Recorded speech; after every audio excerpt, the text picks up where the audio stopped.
സാംസ്കാരികമായി കോഴിക്കോടിന്, അതായത് കോഴിക്കോടെന്ന് കോഴിക്കോടായി വരുന്നില്ല, പക്ഷേ കോഴിക്കോടിന് വേണ്ടി ഒരു രൂപരേഖ നൽകുന്നത് പ്രത്യേകിച്ച് ആൽവാർമാരുടെയും അതേപോലെ തന്നെ നമ്മുടെ നായനാർമാരുടെയും പേരിലുള്ള ഒരു ഗ്രൂപ്പുകളുടെ രാജാക്കന്മാരുണ്ടായിരുന്നു. ഈ രാജാക്കന്മാരിൽ അവസാനത്തെ രാജാവായ രാമവർമ്മ കുലശേഖര പെരുമാൾ, NVSRും മറ്റും പറയുന്നത് പോലെ അദ്ദേഹം കണ്ടിന്യൂസ്ലി അവർ ചോളന്മാരുമായിട്ടുള്ള യുദ്ധങ്ങളുണ്ടായിരുന്നു. രാജരാജ ചോളനുമായിട്ടുണ്ടായിരുന്നു, രാജേന്ദ്ര ചോളനുമായിട്ടുണ്ടായിരുന്നു, രാജാതിരാജ ചോളനും ഉണ്ടായിരുന്നു. പലപ്പോഴും 100 വർഷത്തെ നൂറ്റാണ്ട് യുദ്ധം എന്നൊക്കെ പറയും. അത് നൂറ്റാണ്ടില്ലെങ്കിലും നിരന്തരമായ യുദ്ധം. അവസാനം അദ്ദേഹം രാമവർമ്മ പെരുമാൾ തീരുമാനിച്ചു, ഇനി രാജ്യം പകുത്തു കൊടുത്തുകൊണ്ട് പുറത്തേക്ക് പോകാം, അതല്ലെങ്കിൽ ഒന്നുകിൽ ഇസ്ലാം മതം വിശ്വസിച്ച് പുറത്തു പോയി എന്നൊക്കെ പറയുന്നുണ്ട്. അതിൻ്റെ തെളിവുകളുണ്ടോ ഇല്ലയോ എന്ന് നമുക്കറിയില്ല. അങ്ങനെ ഇസ്ലാം മതം വിശ്വസിച്ച് പകുത്തു കൊടുത്തു എന്നാണ് കേരളോൽപ്പത്തിയിൽ പറയുന്നത്.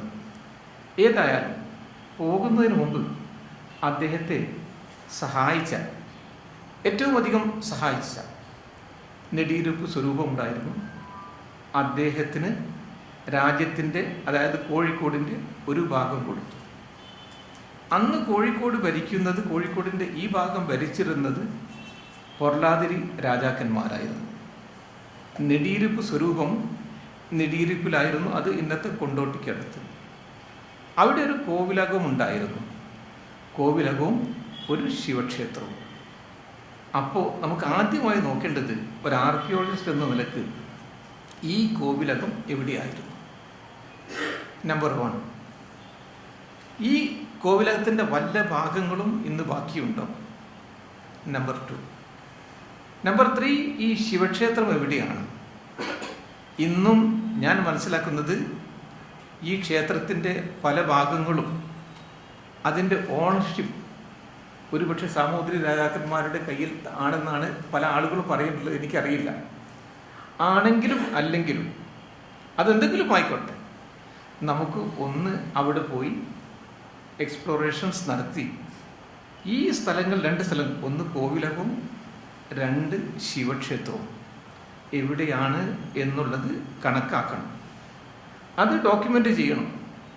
അത് ഫോട്ടോഗ്രാഫിക് ഡോക്യുമെൻറ്റേഷനും വേണം, സ്റ്റിൽ ഫോട്ടോഗ്രാഫിയും വേണം, അതേപോലെ തന്നെ മൂവി ക്യാമറയിലെ ഫോട്ടോഗ്രാഫും വേണം. കാരണം നമുക്ക് അടുത്ത് വരാൻ പോകുന്ന ജനറേഷന് ഇത് മുഴുവനും നഷ്ടപ്പെടും.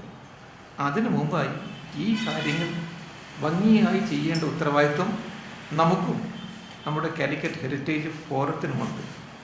അപ്പോൾ അതുകൊണ്ട് നമുക്ക് ഒന്ന് ചെയ്യേണ്ടത് ഈ 2 സ്ഥലങ്ങളും ഡോക്യുമെൻ്റ് ചെയ്യുക എന്നുള്ളതാണ്. പിന്നെ ചരിത്രകാരന്മാർ പറയുന്നുണ്ട്, അന്ന് ഇവിടെ ഭരിച്ചിരുന്നത്, കോഴിക്കോടിൻ്റെ ഈ ഭാഗങ്ങൾ ഭരിച്ചിരുന്നത് പോർലാതിരി രാജാക്കന്മാരായിരുന്നു.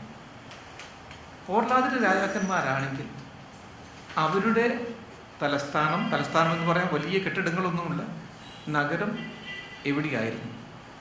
ഞാൻ കുറച്ച് ദിവസം മുമ്പ് NVSRുമായി ഇതിനെക്കുറിച്ച് സംസാരിച്ചു. അപ്പം സാറ് പറയുന്നത്, ഇന്ന് ഫറോക്കിനും രാമനാട്ടുകരയിലും ഇടയിലുള്ള ഏതെങ്കിലും സ്ഥലമായിരിക്കണം എന്ന് സാറിനൊരു അഭിപ്രായമുണ്ട്. ഒരിക്കൽ നമ്പൂതിരി സാറിൻ്റെ പുസ്തകത്തിൽ, കാരണം ഇതിനുവേണ്ടി നമ്പൂതിരി സാർ ധാരാളം വർക്കുകൾ ചെയ്ത ആളാണ്, അദ്ദേഹത്തിൻ്റെ ഒരു റിസർച്ച് സബ്ജക്റ്റ് തന്നെ ആയിരുന്നു. അദ്ദേഹം മാലൂർ കുന്ന് എന്ന് പറയുന്നൊരു സ്ഥലത്തെക്കുറിച്ച് പറയുന്നുണ്ട്, അവിടെ ആയിരിക്കാമെന്ന്. പിന്നെ ആ മാലൂർ കുന്ന് എവിടെയാണ് എന്നുള്ളത് നമുക്ക് കണ്ടുപിടിക്കണം. അതല്ലെങ്കിൽ ഏത് സ്ഥലത്താവാനാണ് സാധ്യതയുള്ളത് എന്നുള്ളതും നോക്കണം. ഈ 2 സ്ഥലവും ഒന്ന് നമുക്ക് കണ്ടുപിടിക്കാൻ വേണ്ടി ശ്രമിക്കണം. അതിനു പുറമെ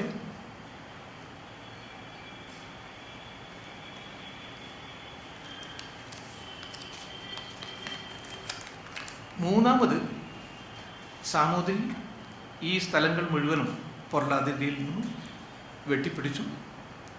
അതിനുശേഷം അവർ രാജാവായതിനു ശേഷം ആദ്യത്തെ കോവിലകം അത് എവിടെയായിരുന്നു? ആദ്യത്തെ കോവിലകം എവിടെയായിരുന്നു എന്നുള്ളത് നമുക്ക് തീരുമാനിക്കേണ്ടതുണ്ട്. ഞാൻ അറിയുന്നിടത്തോളം കാലം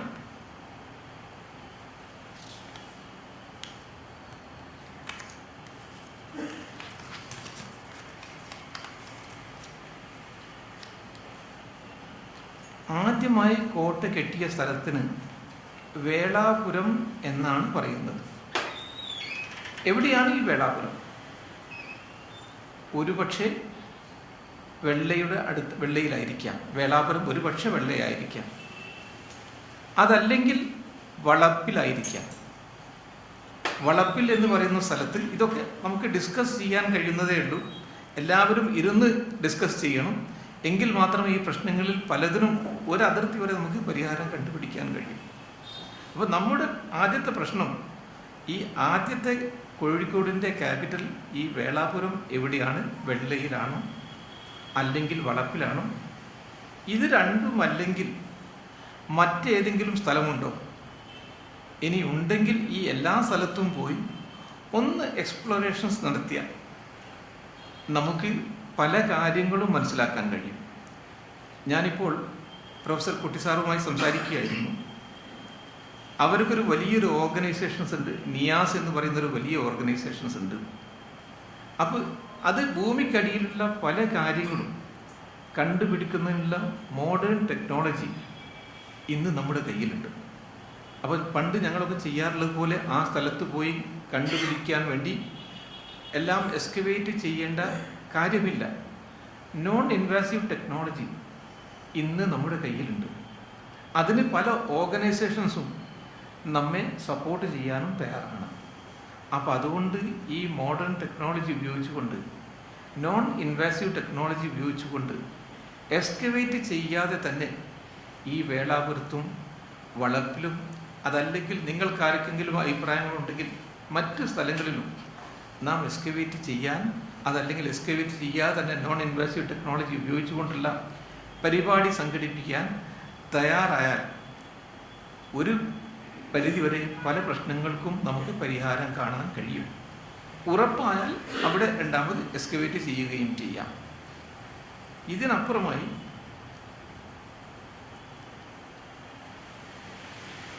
ഈ വളപ്പിൻ്റെ ഭാഗത്ത്, അതായത് കുറ്റിച്ചെറിയുടെ ഭാഗത്ത് ധാരാളം അതിന് ശേഷം വന്ന ഡച്ചുകാരുടെ സ്ഥലമുണ്ടായിരുന്നു, ഫ്രഞ്ചുകാരുടെ സ്ഥലമുണ്ടായിരുന്നു, പോർച്ചുഗീസുകാരുടെ ഇത് ഏതാണ്ട് മാർക്ക് ചെയ്തപ്പെട്ടതാണ്. ഇതിനെക്കുറിച്ച് നമ്മുടെ മോഹൻ സാറിന്, ഇൻടാക്കിൽ തന്നെയുള്ള മോഹൻ സാറിന്, അദ്ദേഹം ധാരാളം പല സ്ഥലങ്ങളിലും പോയിട്ടുണ്ട്. അദ്ദേഹത്തിന് വളരെ ആക്യുറേറ്റ് ആയിട്ടുള്ള നോളജ് പല കാര്യങ്ങളെക്കുറിച്ചുമുണ്ട്. അദ്ദേഹത്തിൻ്റെ സഹായവും നമുക്ക് വാങ്ങാൻ കഴിയും. അത് വില്ലിംഗ്ലി ആയി തരാൻ അദ്ദേഹം തയ്യാറാണ്. അദ്ദേഹം നമ്മുടെ കൂടെ ഇരിക്കുന്നുണ്ട്. ഇങ്ങനെയുള്ള നമ്മുടെ ടാലൻസ് മുഴുവൻ നമുക്കിവിടെ പൂൾ ചെയ്യുകയാണെങ്കിൽ അദ്ദേഹമുണ്ട്. നമ്മുടെ ധാരാളം ഇതിനെക്കുറിച്ച്, ഈ സബ്ജക്റ്റിനെ കുറിച്ച് ധാരാളം അറിയാവുന്ന ആളുകളും പിന്നെ പേഴ്സണലി അറിയാവുന്ന ആളുകളും നമ്മുടെ കൂടെയുണ്ട്. ഇവരെ എല്ലാവരെയും ഒന്നിച്ചാക്കിക്കൊണ്ട് ഒരു ചെറിയ വട്ടമേശ സമ്മേളനം കൂട്ടിയാൽ ഈ പല പ്രശ്നങ്ങളും നമുക്ക് പരിഹരിക്കാൻ കഴിയും എന്നാണ് എനിക്ക് തോന്നുന്നത്. അത് പിന്നീട് നമുക്ക് വരുന്നത് അതിനുശേഷമാണ് ഈ ത്രിവിക്രമപുരമായി മാറുന്നത്. ഒന്ന് വേളയിൽ വന്നതിന് ശേഷമാണ് ത്രിവിക്രമപുരമായിട്ട് ഈ രാജധാനി, ഈ തലസ്ഥാന നഗരം വളരുന്നത്. ഈ ത്രിവിക്രമപുരം നഗരം എവിടെയായിരുന്നു? ഞാൻ ഇന്നലെ രേവതി പട്ടസ്ഥാനത്തിൻ്റെ ഒരു പരിപാടിയിൽ പങ്കെടുക്കുകയുണ്ടായി. അപ്പം പറയുകയുണ്ടായി, ഇത് സാധാരണ ഈ ത്രിവിക്രമം എന്ന് പറഞ്ഞാൽ നമുക്കൊക്കെ അറിയാം, ത്രിവിക്രമൻ നമ്മുടെ അഞ്ചാമത്തെ അവതാരമാണ്. കാരണം നമ്മുടെ മൈത്തോളജി പ്രകാരം, നമ്മുടെ വിശ്വാസപ്രകാരം എപ്പോഴൊക്കെ ചരിത്രത്തിൽ അക്രമികൾ അധികമായി വരുന്നുണ്ടോ അപ്പോഴൊക്കെ യഥാ യഥാ ഹി ധർമ്മസ്യ ഗ്ലാനിർഭവതി ഭാരത അഭ്യുത്ഥാനമധർമ്മസ്യ സദാത്മാനം സൃജാമ്യ പരിത്രാണയ സാധുനാം വിനാശായ ദുഷ്കൃതാഗ്നി ധർമ്മ സംസ്ഥാപനാർത്ഥായ സംഭവാമി. ഇത് എപ്പോഴും വരുന്നുണ്ട്. ഈ എവല്യൂഷണറി രംഗത്ത് അഞ്ചാമത്തതാണ് ശരിക്കും നമ്മുടെ വാമനൻ. മറ്റെന്തോ അല്പം കൗശലക്കാരനായിരുന്നു. അതുകൊണ്ട് തന്നെ മഹാബലിയെ പരാജയപ്പെടുത്തണമെന്ന് തോന്നി. മഹാബലിക്ക് അറിയാമായിരുന്നു താൻ പരാജയപ്പെടുകയാണെന്ന്. പക്ഷെ മഹാബലി പറയുകയുണ്ടായി, ശുക്രാചാര്യർ പറഞ്ഞപ്പോൾ മഹാബലി പറയുകയുണ്ടായി, ഞാൻ ആരെ പ്രീണിപ്പിക്കാൻ വേണ്ടി യാഗം ചെയ്യുന്നുണ്ട്, ആ യാഗപുരുഷൻ തന്നെ യാചനയുടെ രൂപത്തിൽ എൻ്റെ അടുത്ത് വന്നാൽ എനിക്കറിയാമെങ്കിലും ഞാൻ ഈ ചതിയിൽപ്പെടാൻ ഞാൻ തയ്യാറാണ് എന്ന് പറയുകയുണ്ടായി. അദ്ദേഹത്തിൻ്റെ ഈ ന്യായവാദമൊന്നും ശുക്രാചാര്യർക്ക് ഇഷ്ടമായി തോന്നില്ല. ഏതെങ്കിലും രൂപത്തിൽ ഈ ദാനം നിർത്തണം അദ്ദേഹത്തിന് തോന്നി. അദ്ദേഹം എന്ത് ചെയ്തു എന്ന് പറഞ്ഞാൽ, ഒരു ഈച്ചയായി മാറി ഈ വരം കൊടുക്കുന്നതിന് മുമ്പ് ഗംഗാജലം കൊണ്ട് കൈശുദ്ധി വരുത്തണം. അതിനുവേണ്ടി ആ ഗംഗാജലം കൊണ്ടുവച്ച കിണ്ടിയുടെ ഉള്ളിൽ പോയി ഒരു ഈച്ചയായി മാറി അതിൻ്റെ മുകളിൽ ആ വായഭാഗം അദ്ദേഹം പൊത്തിപ്പിടിച്ചു. അതായത് വെള്ളം പുറത്തു വരികയില്ല, ഗംഗാജലം കൊണ്ട് കൈശുദ്ധി വരുത്തിയില്ലെങ്കിൽ ഈ വരം കൊടുക്കുകയുമില്ല. ഇതിനു വേണ്ടി ശുക്രാചാര്യർ ശ്രമിച്ചപ്പോൾ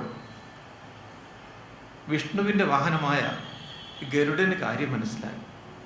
അദ്ദേഹം എന്ത് ചെയ്തു എന്ന് പറഞ്ഞാൽ, അദ്ദേഹം ദർഭപുല്ലിൻ്റെ മുനയെടുത്തുകൊണ്ട് അതുകൊണ്ട് ഈ കിണ്ടിയുടെ ഓട്ടയിൽ ദ്വാരത്തിൽ കുത്താൻ തുടങ്ങി.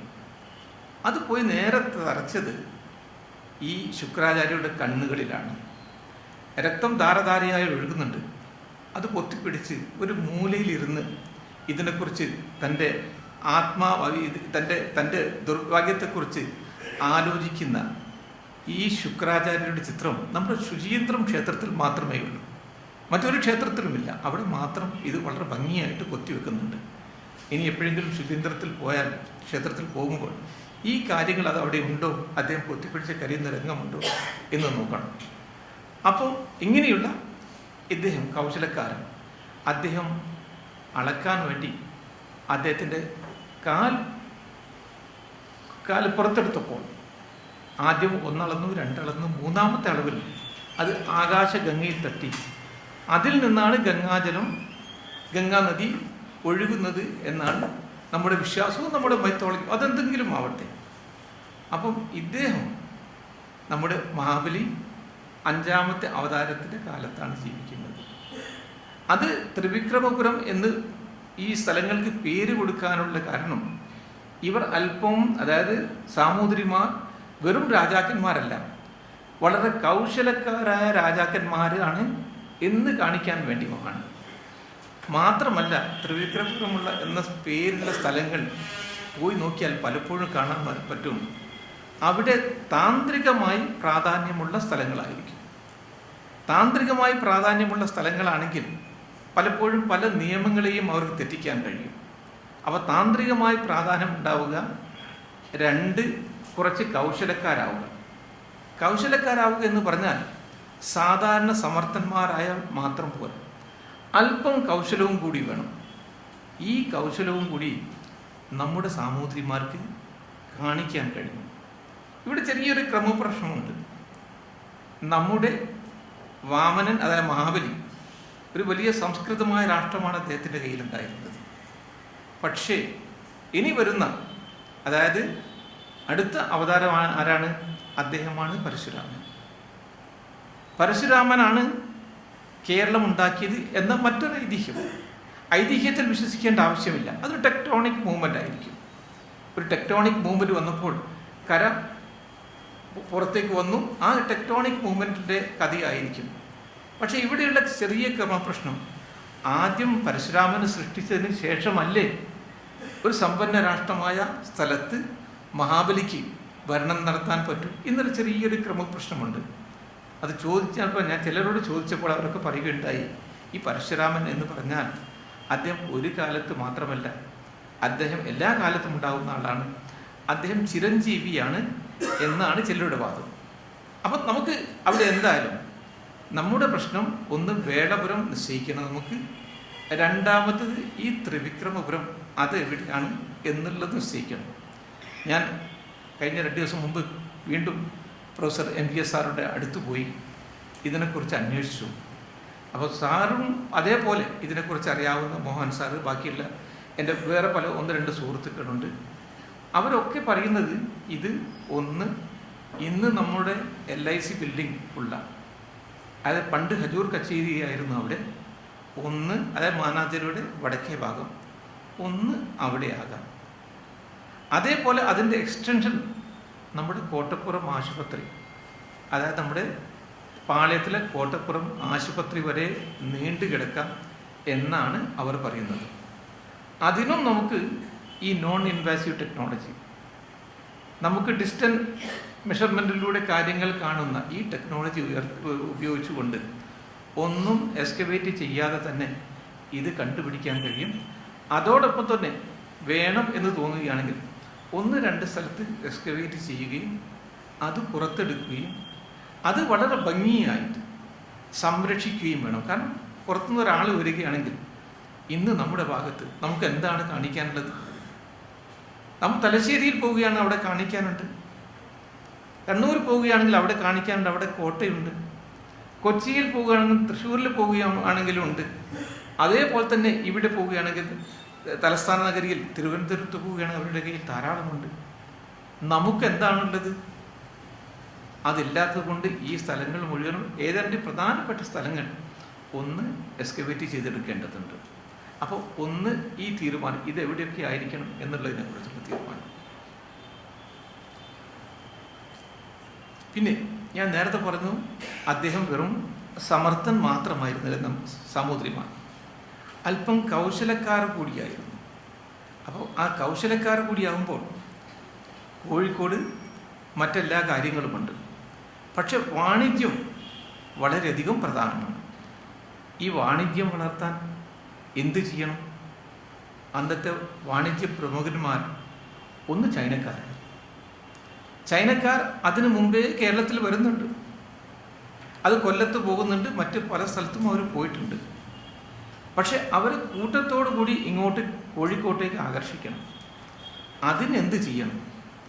അതിനു വേണ്ടി പ്രത്യേകം എംബസികൾ ഇവിടെ നിന്ന് അങ്ങോട്ട് അയക്കുകയുണ്ടായി, ചൈനയിലേക്ക് അയക്കുകയുണ്ടായി.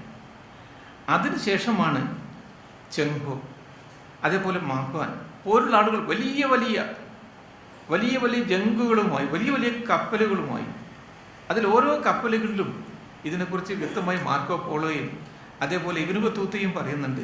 ചിലപ്പോൾ 200-300 ആളുകൾ ഈ കപ്പലുകളിൽ ഉണ്ടായിരുന്നു. ഇവരൊന്നായിട്ടായിരുന്നു ഇവിടെ വന്നിരുന്നത്. അതിനുശേഷം വന്നിരുന്നതിന് ശേഷം അവർക്കൊരു ചീനക്കോട്ടയുണ്ടായിരുന്നു. ഈ ചീനക്കോട്ടയും മറ്റും എവിടെയാണെന്നുള്ളത് പല ആളുകളും പലതും പറയുന്നുണ്ടെങ്കിലും നമ്മുടെ പഴയ പരിചയമുള്ള മോഹൻ സാറെ കുറിച്ചുള്ള പോലുള്ള ആളുകൾ അവർക്ക് പറയാൻ കഴിയുന്ന എക്സാക്റ്റ് ലൊക്കേഷൻ എവിടെയായിരിക്കും എന്ന്. അതിനുശേഷം അവർ വന്നു. അതേപോലെ തന്നെ ചീന പട്ടുകൾ കൊണ്ടുവന്നു, ചീന തെരുവ് നമുക്കുണ്ട്, ചീനത്തെ ഭരണികളുണ്ട്, ചീന ചട്ടികളുണ്ട്, എല്ലാം അവർ കൊണ്ടുവന്നതാണ്. അതിനുശേഷം അവർക്ക് ഒരു ചെറിയ നേതാവ് കൂടി, ഒരു നാട്ടു നേതാവ് കൂടി ഇവിടെ ഉണ്ടായിരുന്നു. അദ്ദേഹം മരിച്ചു കഴിഞ്ഞാൽ മറ്റൊരു ചീന നേതാവിനെ കൊണ്ടുവരുന്നു എന്നും റെക്കോർഡ് പറയുന്നുണ്ട്. അതേപോലെ ഒരു വളരെ പ്രധാനപ്പെട്ട കാര്യം, ഈ ചൈനക്കാർ വന്നപ്പോൾ അവർ ഒരു ലിഖിതം ഒന്ന് കോഴിക്കോട്ട് കുഴിച്ചിട്ടു, ഒന്ന് ശ്രീലങ്കയിൽ കുഴിച്ചിട്ടു, ഒന്ന് എനിക്ക് തോന്നുന്നത് മലേഷ്യയിലോ മറ്റേതോ 3 രാഷ്ട്രങ്ങളിൽ ഇവരത് കുഴിച്ചിട്ടുണ്ട്. ഈ ഡോക്യുമെന്റ്, ഈ കുഴിച്ചിട്ട രേഖകൾ അത് 3 ഭാഷയിലായിരുന്നു എന്നും പറയുന്നുണ്ട്. ഒന്ന് ചൈനീസ്, 2 അറബിക്, 3 മലയാളം. ഇനി ഭാഷകൾ ചിലപ്പോൾ വ്യത്യസ്തങ്ങളാവാം. സിലോണിലുണ്ടായിരുന്ന ലിഖിതം കണ്ടെടുക്കാൻ കഴിഞ്ഞു. പക്ഷെ നമുക്ക് ഈ ലിഖിതം എവിടെയാണ് എന്നുള്ളത് നമുക്കിതേവരെ കണ്ടുപിടിക്കാൻ കഴിഞ്ഞിട്ടില്ല. അത് കണ്ടുപിടിക്കണം. ചീനത്തെരുവിൻ്റെ ഏതാണ്ട് നമുക്കൊക്കെ അറിയാം, എക്സാക്ട്ലി അല്ലെങ്കിലും ലൊക്കേഷൻസ് അറിയാം. കഴിഞ്ഞ ഒരു 2 മാസം മുമ്പ് എനിക്ക് ഇൻടാക്കിൻ്റെ ദിനകർ സാറുടെ ഒരു ഫോൺ കിട്ടി. അദ്ദേഹം പറഞ്ഞു, നമുക്ക് എന്തോ ഒരു ലിഖിതം കിട്ടാൻ വേണ്ടി പോകുന്നുണ്ട്. അപ്പം ആ ലിഖിതം, ചൈനീസ് ലിഖിതം, അത് എവിടെയാണ് എന്നുള്ളത് നമുക്ക് അന്വേഷിക്കണം. അതിന് ഒരു കുഴി കുഴിക്കുമ്പോൾ, ആ വലിയങ്ങാടിയുടെ ഭാഗത്ത് ചെറിയൊരു കുഴി കുഴിക്കുമ്പോൾ അവർക്ക് അവിടെ എന്തോ തടഞ്ഞിട്ടുണ്ട്. അപ്പോൾ അതൊന്ന് പോയി കാണണമെന്ന് പറഞ്ഞു. അപ്പോൾ ഞങ്ങൾ വലിയ സന്തോഷത്തോടു കൂടിയാണ് പോയത്. മോഹൻ സാറുണ്ടായിരുന്നു, ദിനകർജി ഉണ്ടായിരുന്നു, ഞാനും വലിയ സന്തോഷത്തോടു കൂടി പോയി. ആ ലിഖിതമെങ്ങാനും, അതായത് ചൈനീസുകാർ പറഞ്ഞിട്ടുള്ള ആ ലിഖിതമെങ്കിലും എങ്ങാനും കിട്ടിയാൽ അതൊരു വലിയ നമുക്കുള്ള ഒരു വലിയ അച്ചീവ്മെൻ്റ് ആയിരിക്കും എന്ന് മനസ്സിലാക്കിക്കൊണ്ട് ആ ലിഖിതം വീണ്ടെടുക്കാൻ വേണ്ടി ഞങ്ങൾ പോയി. പക്ഷെ അവിടെ പോയപ്പോൾ മറ്റൊന്നാണ് കിട്ടിയത്. ഞങ്ങൾക്ക് കിട്ടിയത് ഒരു ഡോർവേ. ഒന്നുകിൽ ഒരു ക്ഷേത്രത്തിൻ്റെ ഡോർവേ ആയിരിക്കാം, അതല്ലെങ്കിൽ നമ്മുടെ ശരിയായ വിക്രമപുരത്തിൻ്റെ ത്രിവിക്രമപുരത്തിൻ്റെ പടിഞ്ഞാറേ വാതിലായിരിക്കാം. കിഴക്കേ വാതിൽ പണ്ടെങ്ങാണ്ടോ കണ്ടു കിട്ടിയിട്ടുണ്ട്, അതൊരു സ്ഥലത്ത് വെച്ചിരുന്നു എന്ന് നമ്പൂതിരി സാറിൻ്റെ പുസ്തകത്തിലുണ്ട്. പക്ഷെ ഇതേപോലെ 4 ഡോറുകൾ കിട്ടണം. ഒന്ന് തെക്ക് ഭാഗത്തുണ്ടാവണം, ഒന്ന് വടക്ക് ഭാഗത്തുണ്ടാവണം, ഒന്ന് പടിഞ്ഞാറുണ്ടാവണം, ഒന്ന് കിഴക്കുണ്ടാവണം. അപ്പോൾ ഇന്ന് ഞങ്ങളുടെ അനുമാനത്തിൽ എൻ്റെ കൂടെ മറ്റു ചില സുഹൃത്തുക്കളും ഉണ്ടായിരുന്നു. അദ്ദേഹം കണക്ക് പ്രകാരം ഇതൊരു പക്ഷേ പടിഞ്ഞാറേ വാതിലായിരിക്കാം. ഞങ്ങളത് MGS സാറോടും സംസാരിക്കുകയുണ്ടായി. സാറിനും തോന്നിയത് അത് നമ്മുടെ ത്രിവിക്രമപുരത്തിൻ്റെ പടിഞ്ഞാറേ വാതിലായിരിക്കാം, അല്ലാതെയുമായിരിക്കാം. അഭിപ്രായങ്ങൾ പലതും ഉണ്ടാകാം, അല്ലാതെയുമായിരിക്കാം. പക്ഷെ എല്ലാത്തിനും വേണ്ടി തുറന്ന മനസ്സോടെ സമീപിക്കാൻ നാം തയ്യാറാണ്.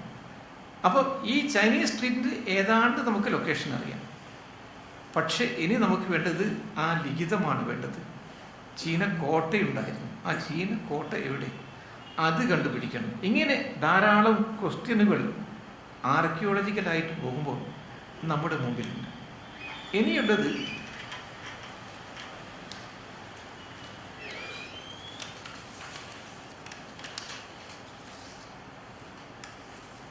അപ്പോൾ ഞാൻ നേരത്തെ പറഞ്ഞു, നമ്മുടെ രാജാവ് സാമൂതിരി വെറും സാമർത്ഥ്യം മാത്രമല്ല, അല്പം കൗശലക്കാരനും കൂടിയായിരുന്നു. കോഴിക്കോട് 1 ചൈനക്കാർ, 2 അറബികൾ. ഈ അറബികൾ അതിന് മുമ്പുണ്ട്, അതേപോലെ തന്നെ അതിന് ശേഷവും വരുന്നുണ്ട്. പക്ഷെ അവർ കൂടുതൽ ആകർഷിക്കാൻ വേണ്ടി അന്നത്തെ സാമൂതിരി മറ്റൊരു കാര്യം കൂടി ചെയ്തു. അത് ഒരു ക്ലവർലി മാനിപ്പുലേഷൻസ് എന്നാണ് MGS സാർ അദ്ദേഹത്തിൻ്റെ പുസ്തകത്തിൽ പറയുന്നത്. അതായത് ഒരു കഥയുണ്ട്. അതായത് മിസ്കിയത്ത് എന്ന് പറയുന്ന ഒരാൾ, അദ്ദേഹം പല രാജാക്കന്മാരെയും പരിശോധിക്കാൻ വേണ്ടി, ഇവരെത്ര സത്യസന്ധന്മാരാണ് എന്ന് പരിശോധിക്കാൻ വേണ്ടി, മിസ്കിയത്ത് എന്ന് പറഞ്ഞാൽ ഇന്നത്തെ മസ്കറ്റ് ആയിരിക്കണം, അവിടെ നിന്ന് പൊന്ന് നിറച്ച, പക്ഷേ അദ്ദേഹം പറഞ്ഞത് അച്ചാർ ഭരണിയാണ്, പക്ഷെ അതിൽ ശരിക്കും പൊന്നായിരുന്നു ഉണ്ടായിരുന്നത്, പല രാജാക്കന്മാർക്കും കൊടുത്തു. പക്ഷേ അവരൊക്കെ പറഞ്ഞു, തിരിച്ചു വന്നപ്പോൾ അവരൊക്കെ അച്ചാർ ഭരണിയാണ് തിരിച്ചു കൊടുത്തത്, നമ്മുടെ സാമൂതിരി അല്ലാതെ. സാമൂതിരി അദ്ദേഹത്തോട് പറഞ്ഞു, നിങ്ങൾക്ക് തെറ്റിപ്പോയി, ഇത് പൊന്നായിരുന്നു, അതുകൊണ്ട് ഞാൻ പൊന്ന് തന്നെ തിരിച്ചു തരുന്നു എന്ന് പറഞ്ഞു. അങ്ങനെ അത് പൊന്ന് തന്നെ തിരിച്ചു കൊടുക്കുകയുണ്ടായി. അതോടുകൂടി വിശ്വാസം വർദ്ധിക്കുകയുണ്ടായി, ഈ രാജാവിൽ വിശ്വാസം വർദ്ധിക്കുകയുണ്ടായി. അതായത് അറബിയിൽ പറയും അൽ ബലദുൽ അമീൻ. അമീൻ എന്ന് പറഞ്ഞാൽ സത്യസന്ധത, വലത് എന്ന് പറഞ്ഞാൽ രാഷ്ട്രം, അത് സത്യസന്ധമായ രാഷ്ട്രം, അതായത് നമ്മുടെ സത്യത്തിൻ്റെ നഗരമെന്ന് പ്രൊഫസർ MGS സാർ പറയുന്നുണ്ട്. അപ്പം ഇതിലൂടെ ധാരാളം അറബികൾ ആകർഷിക്കാൻ കഴിഞ്ഞു. അതോടുകൂടി അറബികൾ എന്തിനും തയ്യാറാവുകയുമുണ്ടായി. അതാണ് നമ്മുടെ ശാബന്ദർ കോയയും. ശാബന്ദർ കോയ അദ്ദേഹത്തെ ഇവിടെ സ്വീകരിക്കുക മാത്രമല്ല, മാമാങ്കത്തിൽ തന്നെ അദ്ദേഹത്തിൻ്റെ കൂടെ നിന്നിരുന്നു. അപ്പോൾ അറബികളും ചൈനക്കാരും ഒത്തൊരുമിച്ച് വന്നപ്പോൾ അവർക്കൊരു പുതിയ രൂപവും ഭാവവും അവരുടെ ബന്ധങ്ങൾക്ക് നൽകിയപ്പോൾ അവരെല്ലാം കൂടി ഈ നഗരത്തെ വളർത്തിയെടുക്കാൻ വേണ്ടി വളരെയധികം ശ്രമിക്കുകയുണ്ടായി. അപ്പോൾ ഒരു കൂട്ടായിട്ടുള്ള ഒരു പ്രോഗ്രാമായിട്ടാണ് ഇത് മുന്നേറിയത്. അതുകൊണ്ടാണ് ഞാൻ പറയുന്നത്, അദ്ദേഹം വെറും സമർത്ഥൻ മാത്രമായിരുന്നില്ല, പല കാര്യങ്ങളിലും കൗശലക്കാരനും കൂടി